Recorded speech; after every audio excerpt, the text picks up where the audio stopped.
다 함께 묵상 기도 드리심으로 하나님께 예배를 드리겠습니다. 기도하시겠습니다.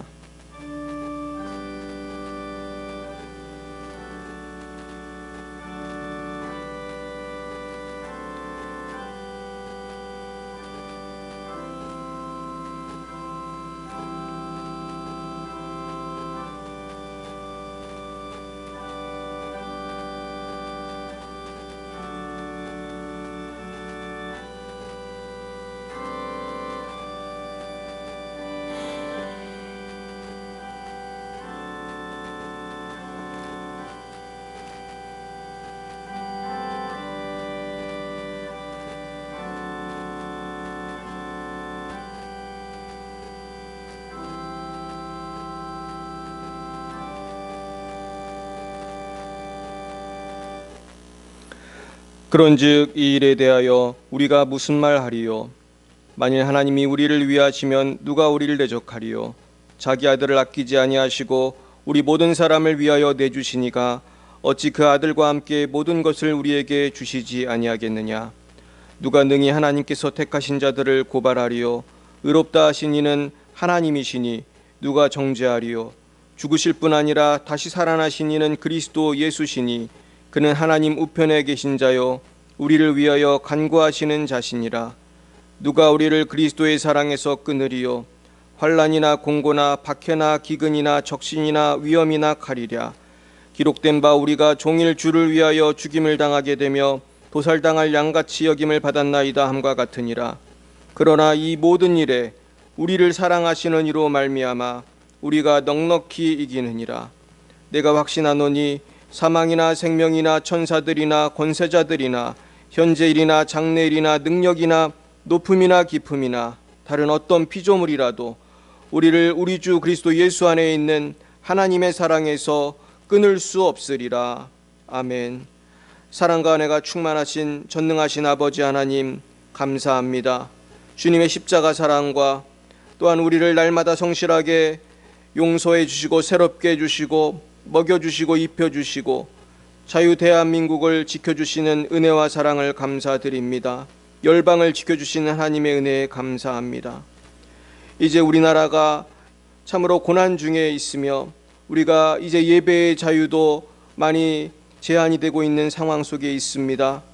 하지만 하나님 아버지, 시대가 어렵고 어두울 때마다 더욱 빛 대신 주님을 바라보게 하옵시고 우리가 먼저 이 어려울 때에 나 자신의 죄를 회개하는 복된 성도들이 다 될 수 있도록 역사하여 주시옵소서. 하나님, 우리가 정말로 주님 앞에 범죄하였습니다.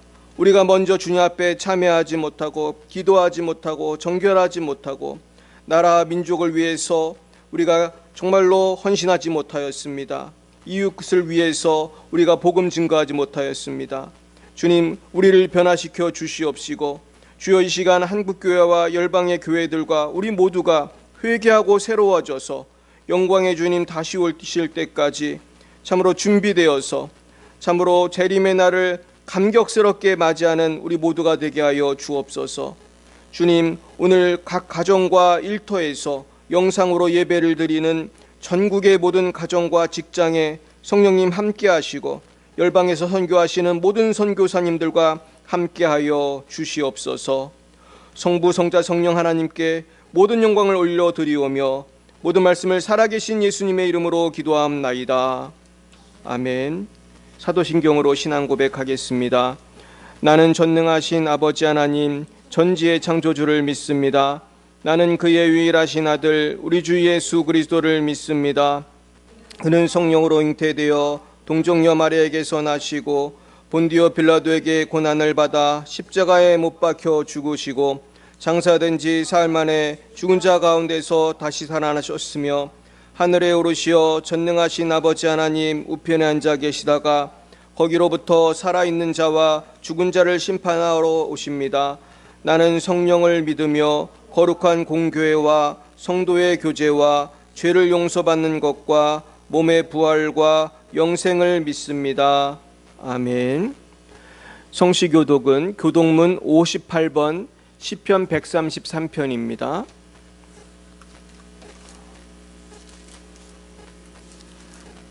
교독문 58번 시편 133편입니다.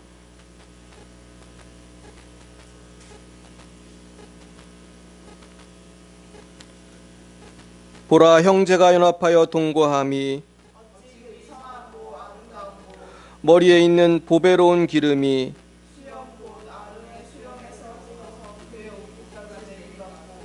헐몬에 있으리 시온의 산들에 내린 같도다. 여호와께서 복을 명령하셨나니 곧 영생이로다. 아멘. 찬송가 336장으로 하나님께 영광 올려드리겠습니다. 336장입니다.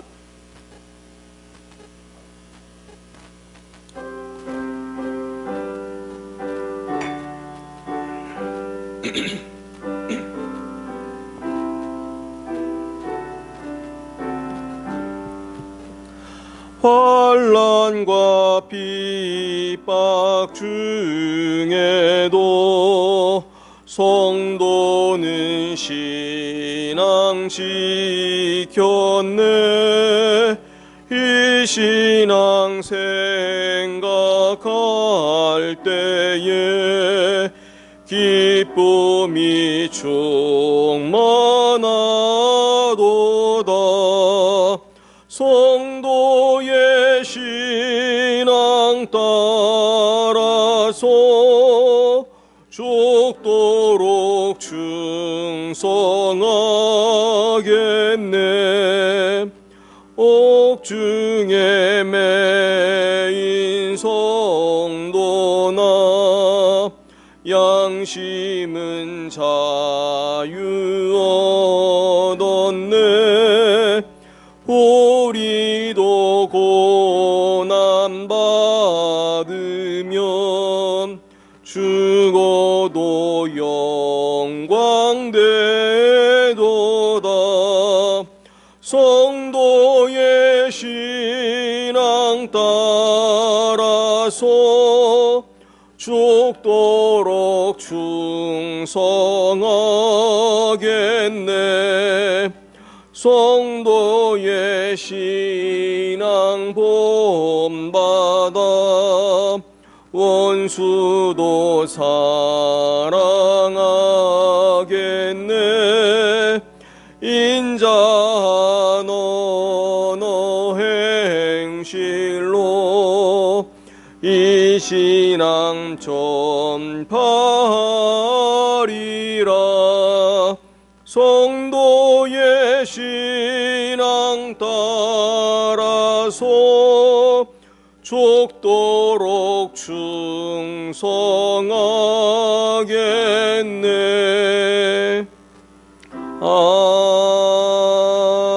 아멘. 오늘 하나님께서 우리에게 주신 말씀은 신약성경 요한복음 14장입니다. 신약성경 요한복음 14장 21절 말씀입니다.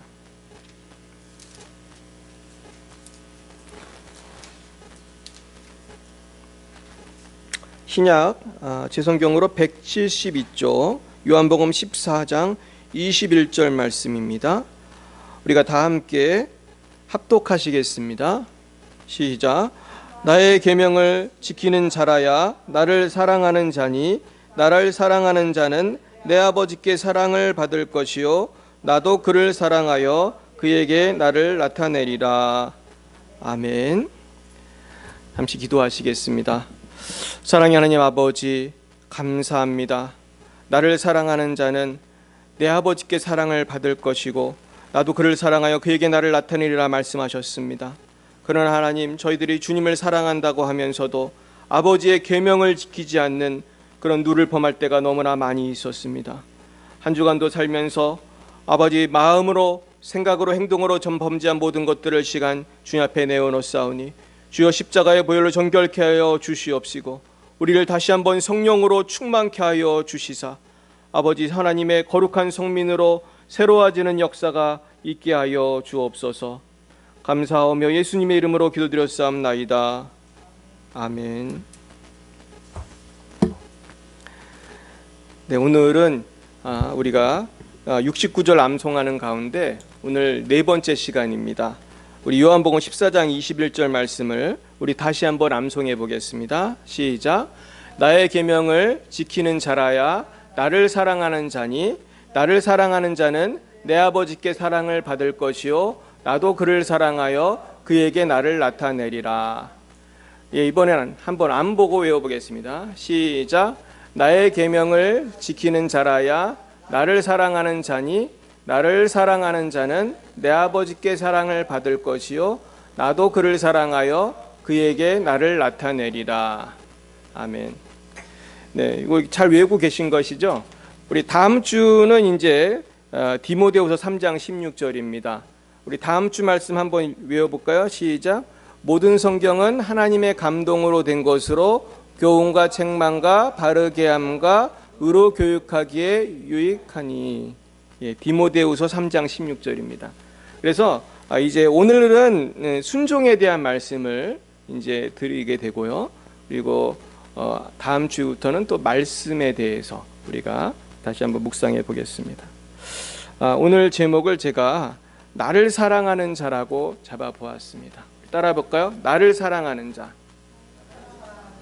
예, 나를 사랑하는 자라는 말씀인데요. 여기 보면은 나의 계명을 가지고 지키는 자라야. 그러니까 하나님의 계명, 예수님의 계명을 가지고 지키는 자라야 나를 사랑하는 자라고 말씀하셨어요. 그래서 나는 누구십니까? 나는 지금 이 말씀하시는 분 누구시죠? 예수님이에요. 그러니까 예수님의 말씀, 예수님의 계명을 지키는 사람이 예수님을 사랑하는 사람이고, 이 사람은 어떤 일이 생기죠? 나를 사랑하는 자는 내 아버지께 하나님께 사랑을 받을 것이요 나도 그를 사랑하여 그에게 나를 나타내리라 말씀하셨습니다. 결국은 우리가 예수님을 사랑할 때 예수님의 말씀을 지키게 되고, 그럴 때 하나님의 사랑을 받게 되고 예수님도 우리에게 그분의 영광을 나타내 주신다는 거예요. 그러니까 하나님 말씀을 지키고 순종하는 것은 하나님을 사랑하는 그 마음으로부터 시작이 된다. 그래서 우리가 주님, 온전히 내가 주님을 사랑하게 해주세요. 온전히 하나님을 사랑하게 해주세요. 그리고 그것을 말씀으로 지켜서 나타내 보이게 해주세요. 우린 그렇게 기도해야 할 줄 믿습니다. 근데요, 우리가 사실은 이 참 순종의 의미가 사랑인 것을 알지 못하면은 우리는 억지로 신앙생활을 하려고 노력하게 되고, 그러면은 기쁨을 상실하게 돼요. 우리가 사실은 뭐든지 억지로 하게 되면은 우리 기쁨이 사라지게 되죠. 그래서 사실은 법이 엄격한 나라일수록 가만히 보면은 거짓말하는 사람들이 많아지고요, 법을 사실은 뒤에서 어기면서 살아가는 사람들을 많이 보게 돼요. 사실은 그 공산주의 국가일수록 법이 되게 엄격하거든요. 그리고 인권이 무시가 되고 그러다 보니까 많은 사람들이 가만히 보면 이중적인 삶을 살아요. 그게 아주 습관이 되어 있어요. 제가 북한을 연구할 때도 그걸 알았고 중국에서 살면서도 그걸 많이 경험했습니다. 왜 그럴까? 왜냐하면 법에 걸리면 큰일 나니까 법은 지켜야겠는데, 그러나 또 자신들의 또 하고 싶은 것들은 있으니까 이 괴리감이 너무 크니까 자꾸 이중적인 삶을 살아가는 거예요. 그래서 북한에서는 누가 능력 있는 아버지고 남편이냐 하면은 거짓말을 잘해가지고 어떤 물건이나 어떤 돈 같은 거를 집으로 많이 갖고 오는 사람이 능력 있는 사람이래. 그래가지고 북한 사회에서는 거짓말이 아주 어떤 비윤리적인 것이라기보다는 생활 수단으로 그렇게 많이 알려져 있대요. 그래가지고 거짓말을 이렇게 잘하는 거예요. 참 어떻게 보면 불쌍한 분들이죠. 그렇게 살 수밖에 없는 사회의 구조 속에서 사실은 참 바르게 살기가 어려운 그런 것입니다. 그래서 참 재미있는 것은요, 북한 사회에서는 그 밤에 모여서 우리나라 반상회 같이 그런 모임이 많아요. 모임이 많은데 거기서 해야 될 것 중에 하나가 자아 비판입니다. 근데 그 사회에서 자아 비판을 안 하면은 이상한 사람 취급받으니까 하긴 해야 된단 말이에요. 근데 자아 비판이 뭐죠? 내가 잘못한 거를 고백하는 거예요. 근데 제가 책을 읽어보니까 여기에도 기술이 있더라고요. 어떤 기술이 있냐 하면은 북한에서 자아 비판할 때 해야 되는 게 너무 심각한 잘못은 고백하면 안 된대요. 왜냐하면 자아 비판 잘못했다가 바로 감옥에 가면 안 되잖아요. 우리가 볼 때는 아무것도 아닌 일이 북한에서는 아주 큰 죄가 되는 게 많습니다. 예를 들면 집에 있는 김일성 초상화 같은 거 떨어뜨리고 깨지고 그러면 난리가 나는 거예요. 이거 잘 닦아야 돼요. 매일매일 잘 닦아야 돼요. 근데 또 너무 경미한 걸 얘기하면은 또 충성심이 없다고 또 오해를 받으니까 너무 심하지도 않고 너무 약하지도 않고 그러나 처벌은 안 받는 아주 적당한 것을 얘기해서 자아 비판하는 게 중요하대요. 이게 북한 사회예요. 그럼 여러분, 그런 사회에서 살면 행복할까요, 여러분? 마음이 불안하죠. 그래서 어떤 심리학자는 그래요. 북한 주민의 대부분은 아마도 노이로제에 걸려 있을 것이다. 그러면서 그렇게 분석한 것을 읽어봤어요. 그러면 고위층에 있는 사람은 평안하냐? 그렇지 않다는 거예요. 어떤 북한 외교관이 탈북을 해서 이분이 고백한 것을 들어봤더니 북한에서는 고위층을 잡으러 오는 시간이 정해져 있대요. 보통 새벽 2시나 3시 그때쯤에 문을 똑똑똑 두드리고 이제 보위부에서 들이닥치면은 다 잡혀간다는 거예요. 그래가지고 아침에 보면 아무도 없는 거예요. 다 잡아가가지고. 그래가지고 북한에서 자기가 살 때는 밤에 숙면을 잘 못했대요. 혹시 누가 잡으러 오지 않을까, 그런 두려움이 있는 거예요. 그래서 본인도 나중에 그런 두려움 속에서 탈북을 하게 됩니다. 그러면서 이분이 자기가 대한민국에 살면서 제일 좋은 것이 있다면은 밤에 편안하게 잠을 잘 수 있었다는 게, 잠을 잘 수 있는 게 제일 좋은 점이다, 이렇게 고백하는 것을 제가 들어봤습니다. 그런데요, 우리 사탄마귀는 우리 성도들에게도 이러한 불안함과 두려움과 억압을 줘요. 그래가지고 우리가 자유롭게 주님을 순종하지 못하게 하기 위해서 우리에게 두 가지 방법으로 우리를 유혹하고 억압을 줍니다. 그 중에 하나가 뭐냐 하면 율법주의예요. 그래서 율법주의라는 건 뭐냐 하면은 북한 사회처럼 아주 그냥 법이 무서워서 법을 지키는 거예요. 법이 무서워서. 그러면서 율법주의는 구원을 받으려고 내가 높은 점수를 얻으려고 애를 쓰는 거예요. 내가 대학 입시에 합격하기 위해서 고득점을 얻어야지 되잖아요. 그런 것처럼 내가 노력해서 구원받으려고 애를 쓰는 거예요. 그래서 율법주의에 걸려있는 사람들은 겉으로 보면은 굉장히 성실한 사람들이 많아요. 그리고 의지가 강해야 또 율법주의적으로 살거든요. 그러니까 주일 성수 철저히 하고 11조 철저히 하고 전도도 열심히 하고 뭐 성경 암송도 때로는 하고 막 먹는 것도 막 성경적으로 먹으려고 하고 그냥 일거수일투족 365일 24시간 남들이 볼 때는 저 사람은 뭐 우리나라 최고의 우리 교인이야, 이렇게 말할 수 있는 사람이에요. 그래 마음속에 이런 분들은 뭐가 있는지 아세요? 불안함이 있습니다. 두려움이 있어요. 왠지 아십니까? 남들이 볼 때는 완벽해 보이지만 완벽한 사람이 있을 수가 있을까요? 없습니다. 그러니까 불안한 거예요. 그러면서 참된 자유와 평화가 없습니다. 또 한 가지 문제점은 뭐냐 하면 세속주의예요. 사탄이 또 유혹하는 방법 중에 하나가 세속주의예요. 뭐라고 유혹을 하는지 아십니까? 야, 믿음으로 구원을 받는 거야. 예수 믿으면 구원 받았는데 뭘 걱정을 해? 이제 마음대로 살면 되지. 얼마나 설득력이 있습니까? 야, 구원의 확신을 가져. 이렇게 유혹하는 거예요, 사탄마귀가. 구원의 확신을 갖고 마음대로 살아. 이제 하고 싶은 거 다 하고 먹고 싶은 거 다 먹고. 얼마나 달콤합니까? 여기에 넘어가는 사람이 있을까요, 없을까요? 엄청 많은 사람들이 여기 넘어가요. 그래서 크리스찬들이 얼마나 죄를 담대하게 짓는지 몰라요.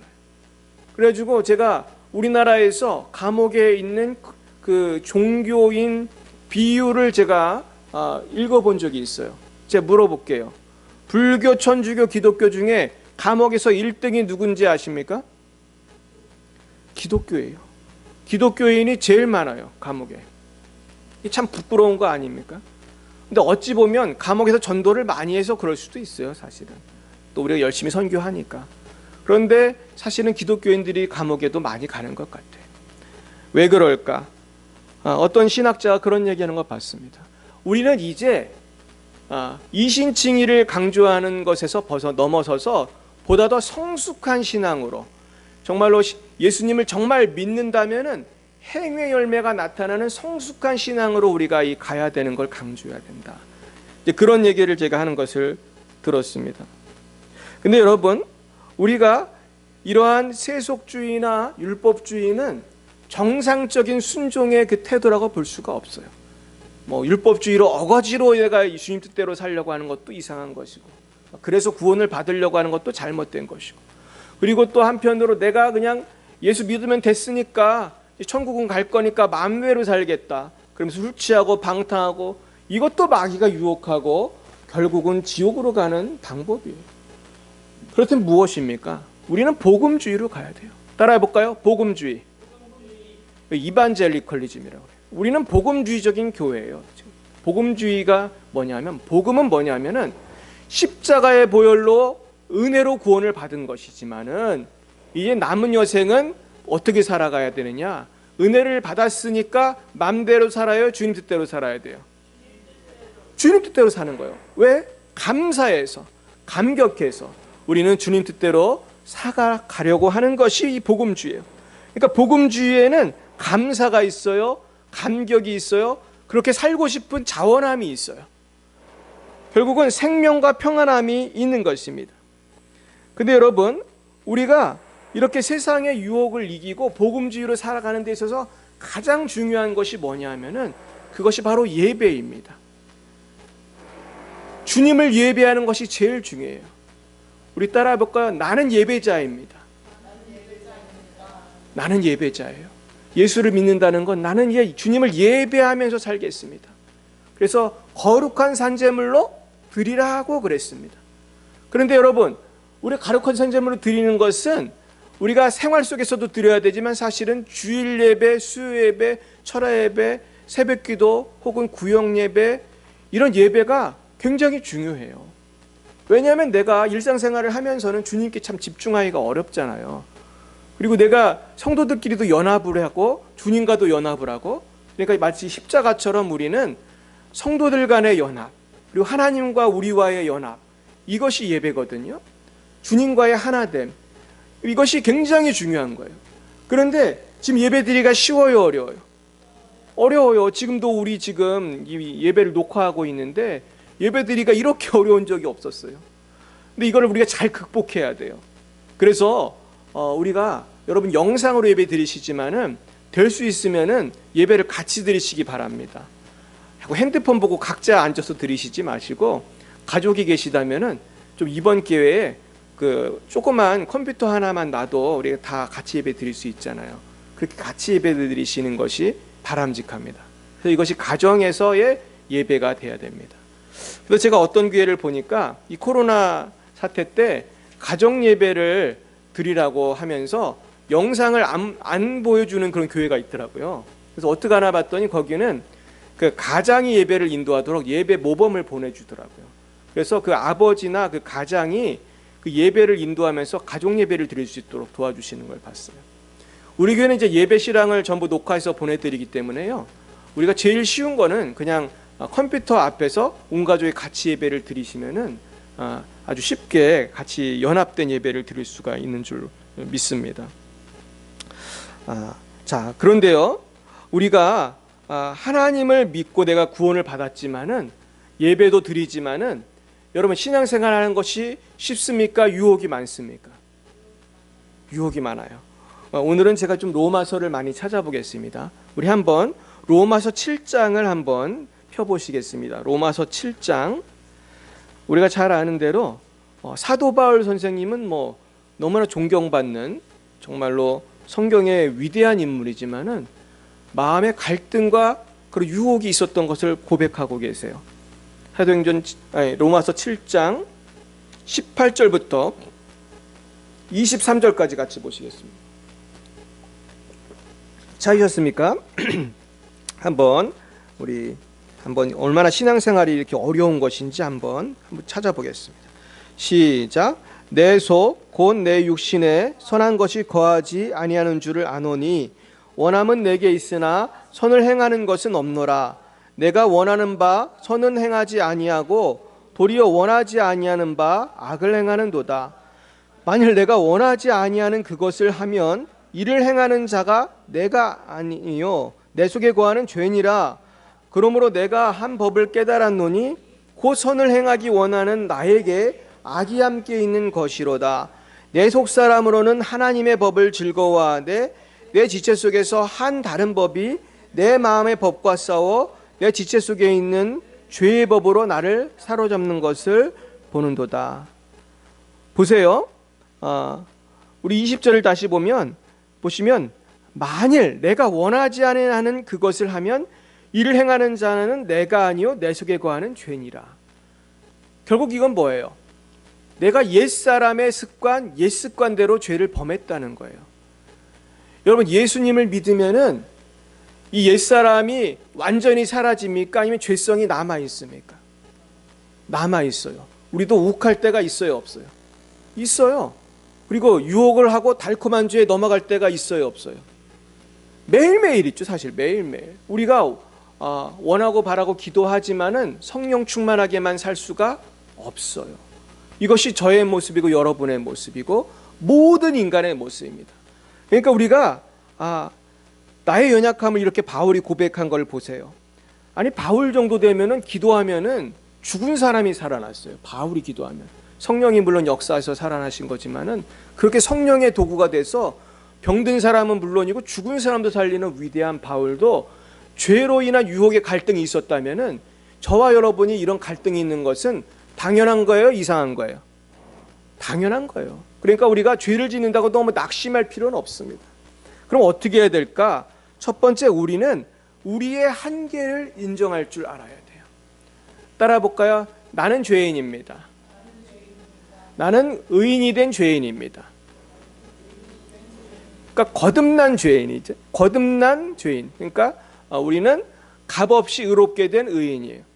그러니까 참 우리는 한편으로는 의인이지만은 본성적으로는 죄의 본성이 남아 있어요. 근데 예수님을 믿음으로 말미암아 내 거듭난 거예요. 그러니까 의인이라고 인쳐 주신 것인데 사실 죄악된 본성은 남아 있어요, 사라졌어요? 남아 있어요. 내가 육체를 입고 사는 이상 이거는 언제까지 따라다닐까요? 죽을 때까지 따라다니는 거예요. 그럼 어떡하죠? 우리 큰일 났잖아요.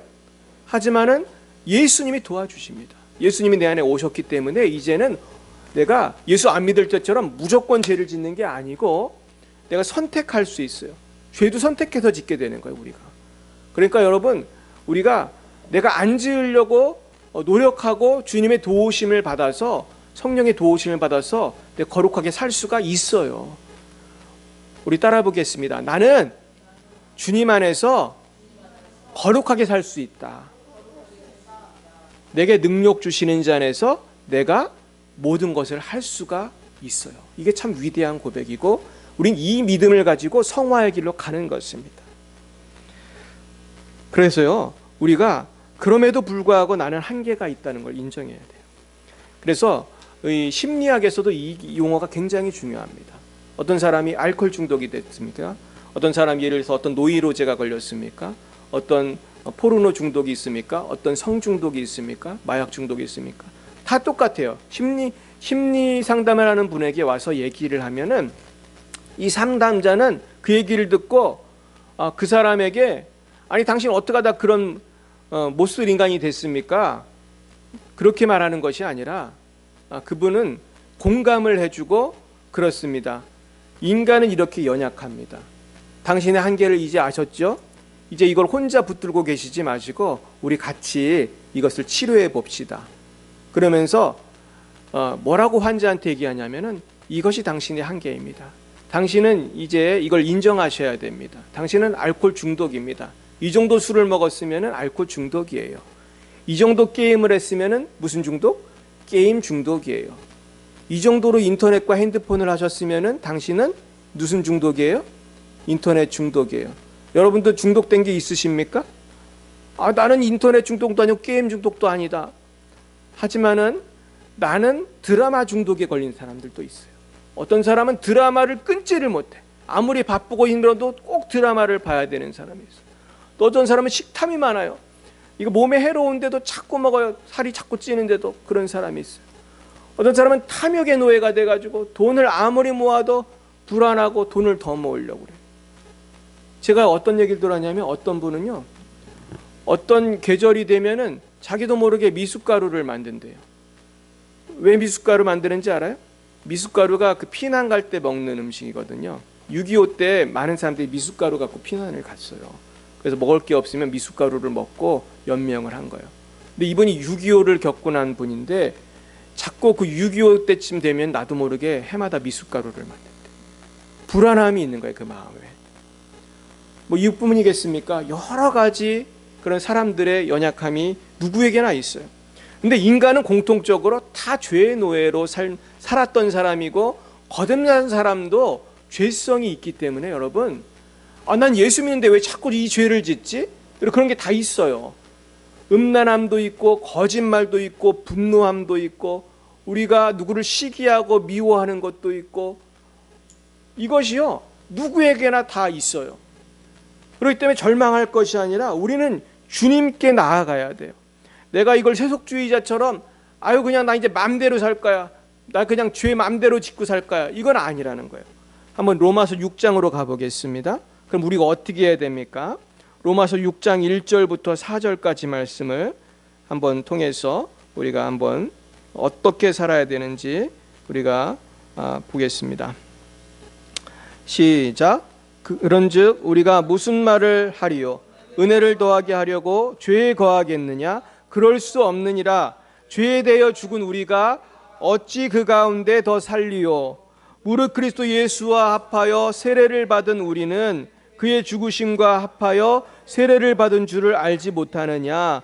그러므로 우리가 그의 죽으심과 합하여 세례를 받음으로 그와 함께 장사되었나니 이는 아버지의 영광으로 말미암아 그리스도를 죽은 자 가운데서 살리신과 같이 우리로 또한 새 생명 가운데서 행하게 하려 함이라.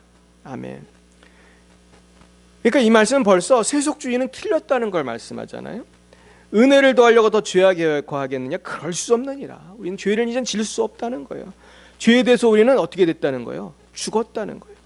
그래서 이것을 이렇게 말씀합니다. 3절 보면 무릇 그리스도 예수와 합하여 세례를 받은 우리는 그의 죽으심과 합하여 세례를 받은 줄을 알지 못하느냐? 예수님과 합해서 우리가 세례를 받았다는 것, 주님을 믿고 고백하고 세례를 받잖아요.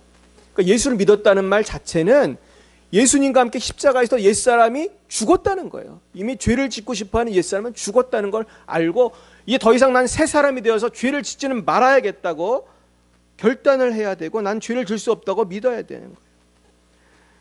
그렇습니다. 그래서 우리는 세례라는 것은 두 가지가 있어요. 첫째는 죄에 대해서 죽은 거예요. 두 번째는 주님의 부활하심. 그죠?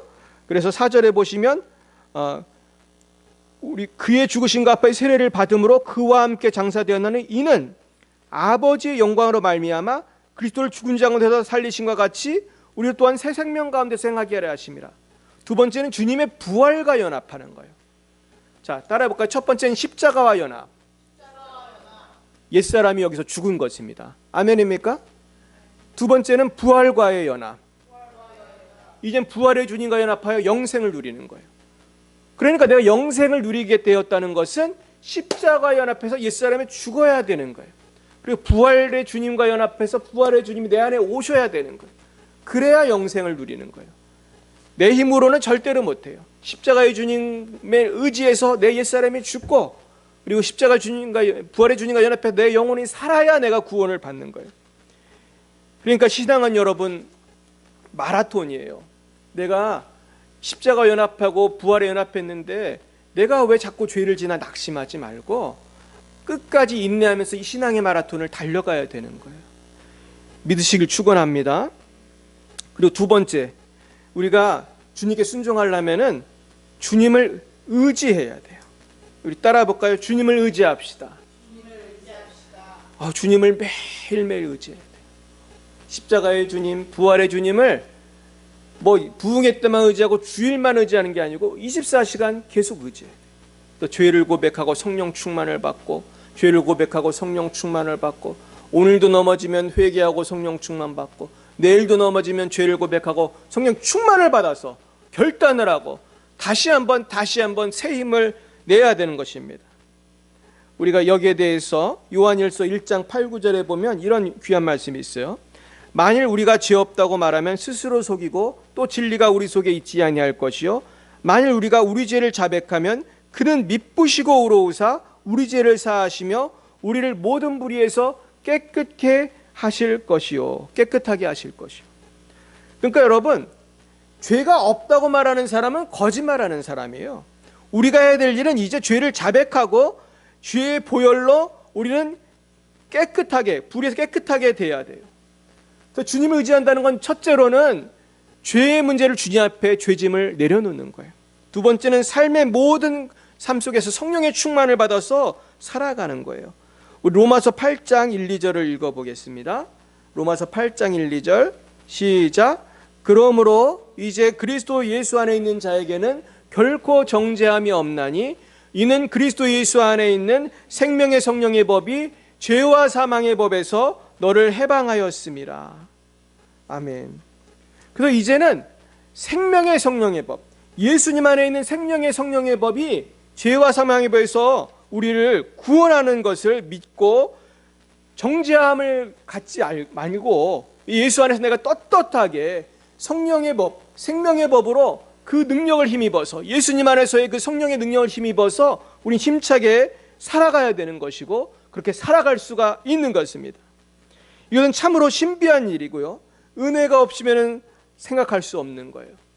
그래서 여기서 중요한 것은 내가 죄의 유혹이 있다 할지라도 이제는 그것을 내가 따라가는 것이 아니라 철저히 내가 육신을 벗어나서 성령을 따라가는 선택을 해야 된다는 것입니다.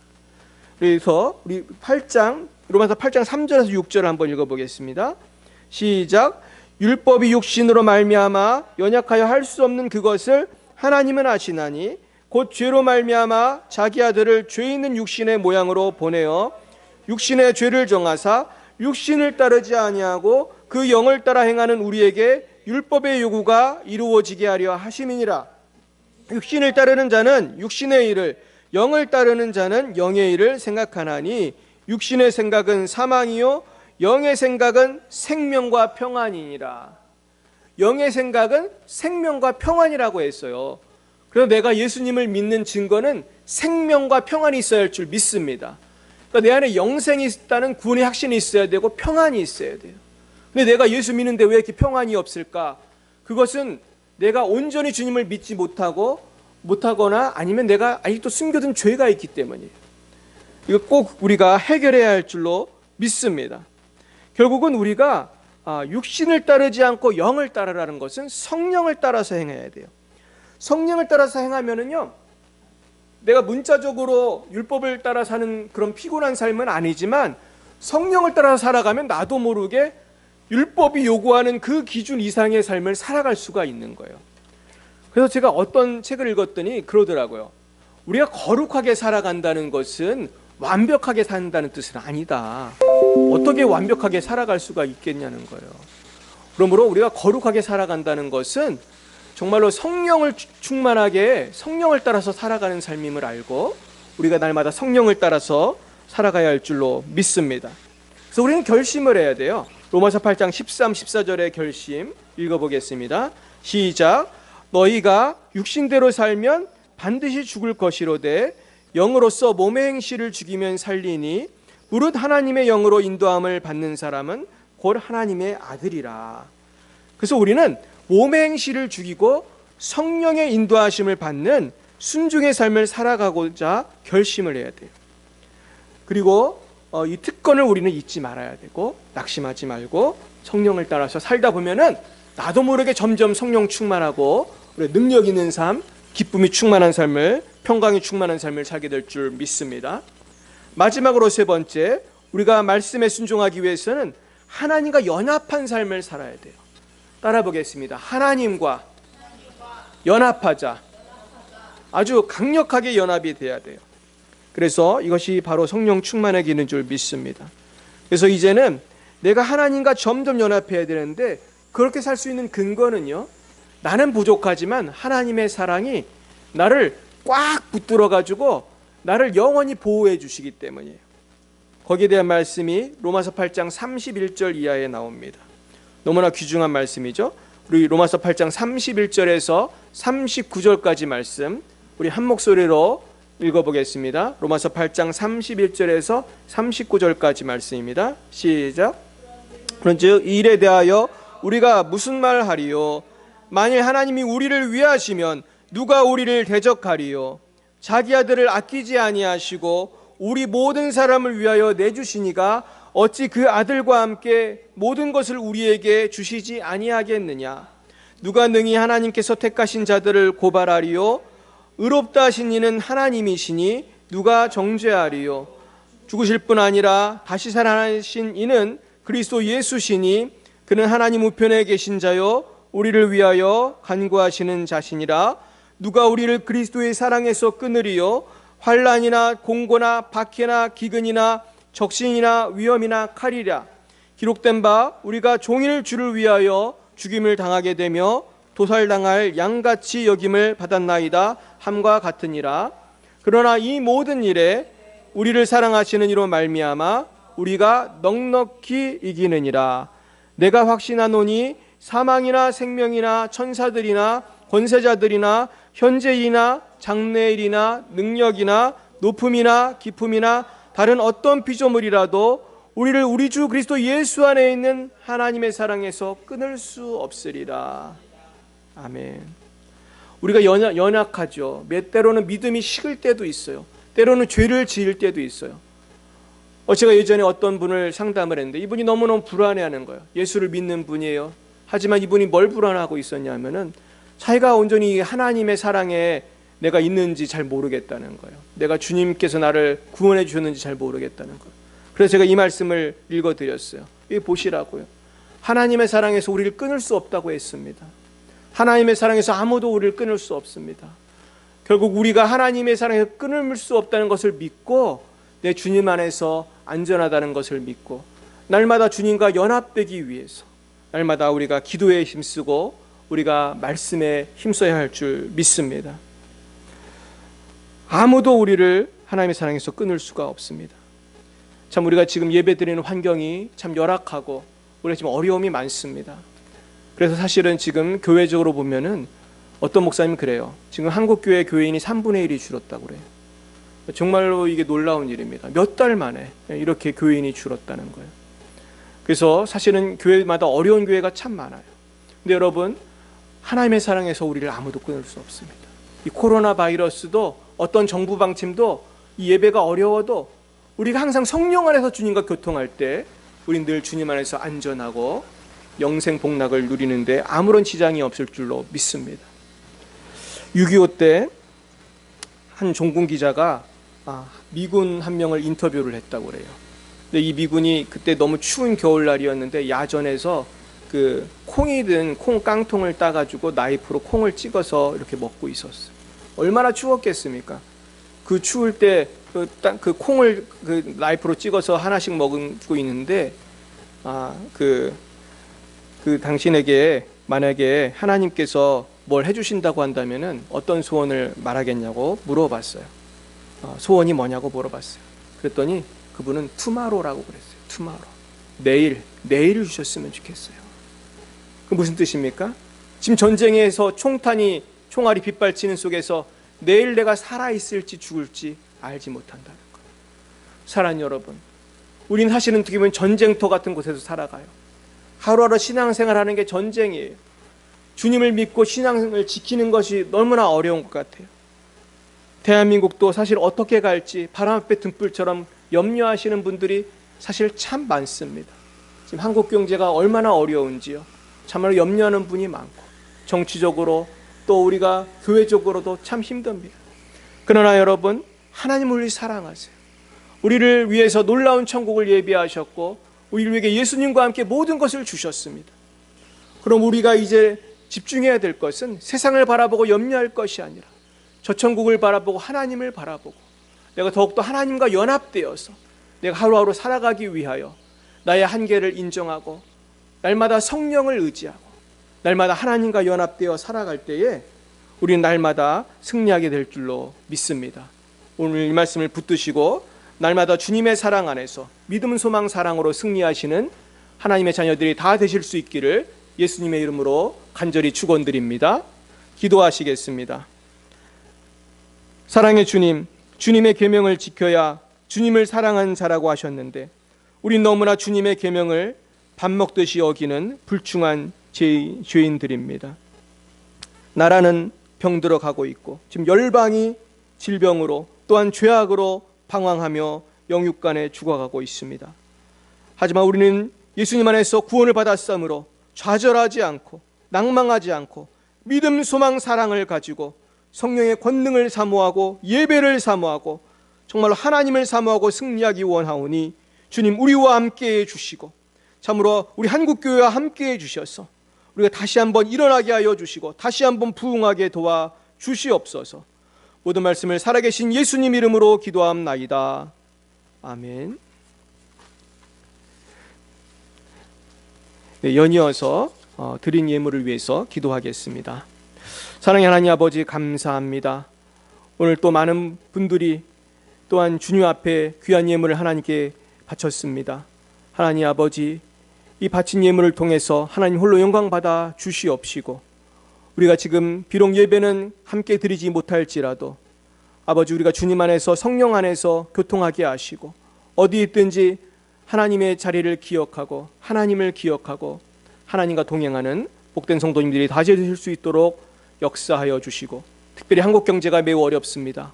우리 성도님들도 다 어려울 터인데 하나님 함께하여 주시옵시고 특별히 병상에 계신 김길자 권사님과 모든 성도님들을 불쌍히 여겨주시고 속히 병상에서 일어날 수 있도록 함께하시고 영상을 보시는 모든 분들의 질병을 예수님의 십자가 보혈의 권능으로 고쳐 주옵소서.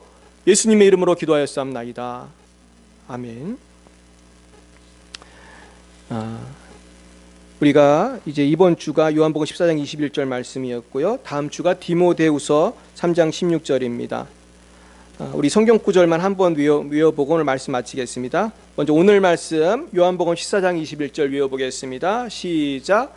나의 계명을 가지고 지키는 자라야 나를 사랑하는 자니 나를 사랑하는 자는 내 아버지께 사랑을 받을 것이요 나도 그를 사랑하여 그에게 나를 나타내리라.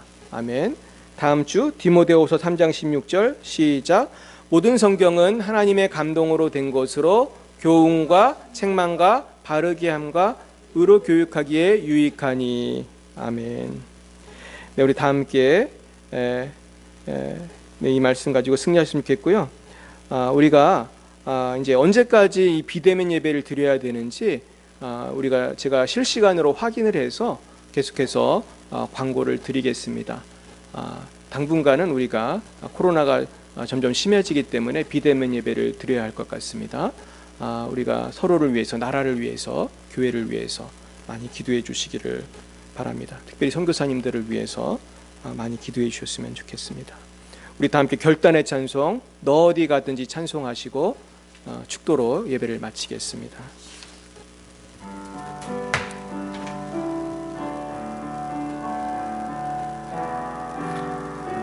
너 어디 가든지 순종하라. 너 어디 가든지 순종하라. 너 어디 있든지 충성하라.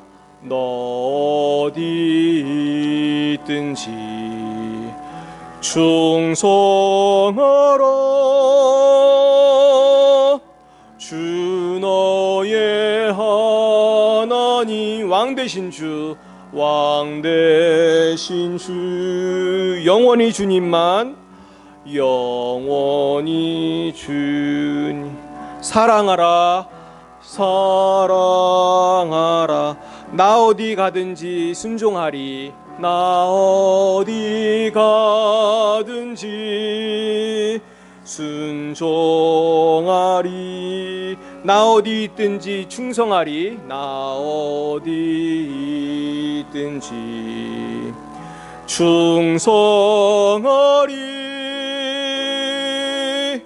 주 나의 하나님 왕 되신 주, 왕 되신 주, 영원히 주님만 사랑하리. 영원히 주님만 사랑하리.